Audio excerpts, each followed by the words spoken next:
আসসালামু আলাইকুম বন্ধুরা, কেমন আছো? আশা করি তোমরা অনেক অনেক ভালো আছো। আজকে যে বিষয়টা তোমাদের সাথে শেয়ার করতে যাচ্ছি সেটা হচ্ছে কিছু কমন এবং আনকমন কিছু ওয়ার্ড, যে ওয়ার্ডগুলো আসলে আমরা অনেকেই জানি আর অনেকেই জানি না। যারা জানো না তাদের জন্য এই ভিডিওটা অনেক অনেক ইম্পর্টেন্ট। আর ভিডিওটা প্রথম থেকে শেষ পর্যন্ত দেখতে থাকো, তাহলেই তোমরা বুঝে যাবে যে কোন ওয়ার্ডগুলো তোমরা জানো এবং কোন ওয়ার্ডগুলো তোমরা জানো না। তাহলে প্রথম যে ওয়ার্ডটা আছে সেটা দেখো, যে শু মানে জুতা। শু মানে জুতা, এটা তোমরা অনেকেই জানো এবং অনেকেই জানো না, বাট আজকে কিন্তু তোমরা অবশ্যই বানানগুলো ঠিক করে নেবে। যে আসলে তোমরা ওয়ার্ডটা পারলেও বানান কিন্তু পারো না, অনেক সময় বানান ভুল করে থাকো। যে আসলে শুটা লিখতে দিলে তখন কিন্তু ভুল করে ফেলো, সেই ক্ষেত্রে তোমরা বানানগুলো ঠিক করে নিতে পারো এই ভিডিওর মাধ্যমে। যাই হোক বন্ধুরা, প্রথমটা আছে শু মানে জুতা। নেক্সট যেটা আছে সেটা হচ্ছে টুথ। টুথ মানে দাঁত। অনেকেই তোমরা প্রশ্ন করতে পারো যে টুথ মানে দাঁত, বাট তিত মানেও তো দাঁত। হ্যাঁ, টুথ মানে দাঁত আর তিত মানে দাঁতগুলো। তাহলে বন্ধুরা, যখন একটা দাঁতকে বোঝাবে তখন কিন্তু টুথ হবে, এবং একের অধিক যখন বোঝাবে তখন কিন্তু তিত হবে। নেক্সট দেখো নুন। নুন মানে দুপুর।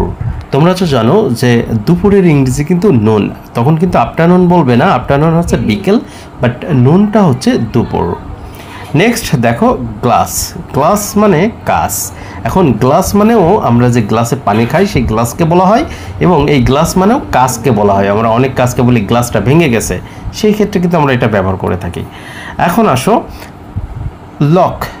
লক মানে তালা। আমরা লক মানে তালা বোঝাই, এবং লক করে দাও আমরা অনেক সময় বলি না, তালা দিয়ে দাও, সেটাকে লক বলা হয়। তাই লক মানে তালা।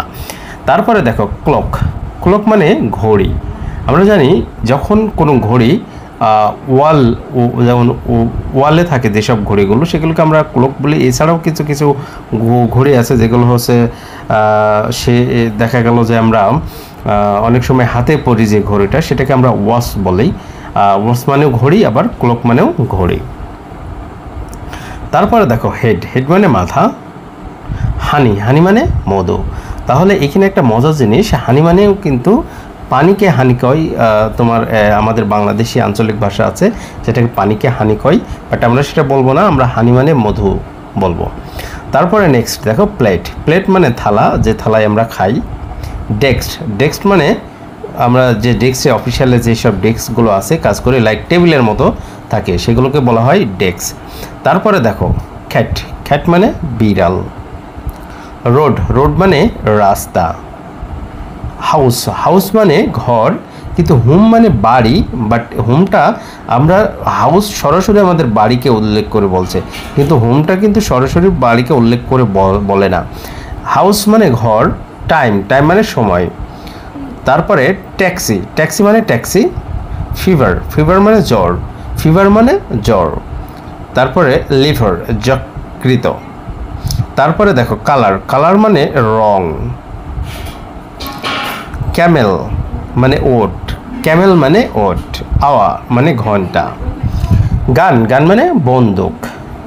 গান মানে জিওএন, গান। গান মানে বন্দুক। গান মানে আমরা বলে থাকি গান, যে গান বাংলায় গাই। বাট মিট মানে মাংস।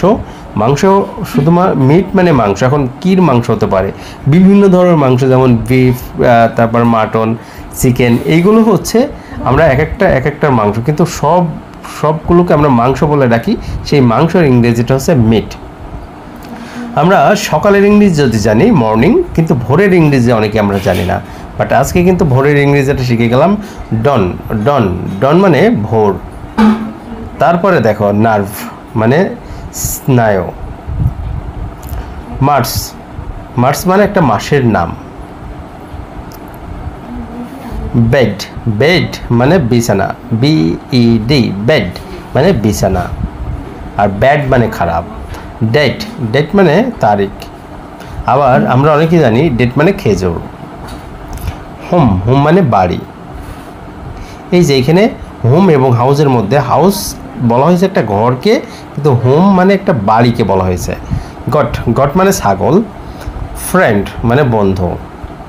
ডোর মানে দরজা। সুগার মানে চিনি। মাউথ মানে মুখ।